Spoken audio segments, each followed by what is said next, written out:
अस्सलाम वालेकुम दोस्तों, खुशामदीद हमारे YouTube चैनल पर। दोस्तों आज की वीडियो में हम ड्रामा सिर्फ तूर के आने वाली एपिसोड का रिव्यू लेकर हाजिर हुए हैं।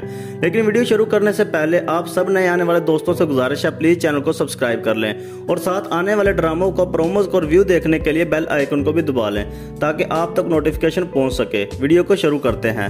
दोस्तों आप आने वाली एपिसोड में देखेंगे कि मेमल को दिलनशीन के माजी के बारे में सब पता चल गया है, तो इसका फायदा उठाते हुए दिलनशीन को ब्लैकमेल करती है क्योंकि वो जानती है हमजा कौन है। फिर वो दिलनशीन से कहती है कि तुम हैदर को ये यकीन दिलाओगी कि तुम्हें मेरे और हैदर के प्यार से कोई एतराज नहीं।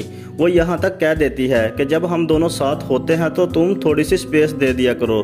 दोस्तों ये बात दिलनशीन को बिल्कुल भी पसंद नहीं आई। दोस्तों इससे आगे आप देखेंगे मेमल की बातों के बाद अब दिलनशीन भी दोनों को इग्नोर करने लगी। लेकिन दूसरी तरफ मेमल हैदर को कहती है कि हम छुपकर निकाह कर लेते हैं, हमारे निकाह का किसी को भी पता नहीं चलेगा। लेकिन जब हैदर पीछे मुड़कर देखता है तो दिलनशीन खड़ी होती है और वो गुस्से में अपने कमरे की तरफ जाती है। साथ ही हैदर भी आ जाता है और दिलनशीन से कहता है कि मैं जानता हूँ मेमल की मौजूदगी तुम्हें बहुत परेशान करती है।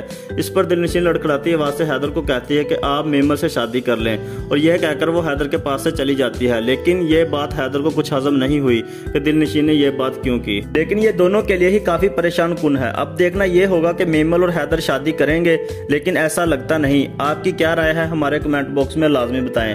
हम मिलते हैं किसी और वीडियो में। प्रोमो का रिव्यू देखने के लिए चैनल को सब्सक्राइब कर लें। अपना ख्याल रखें। अल्लाह हाफ़िज़।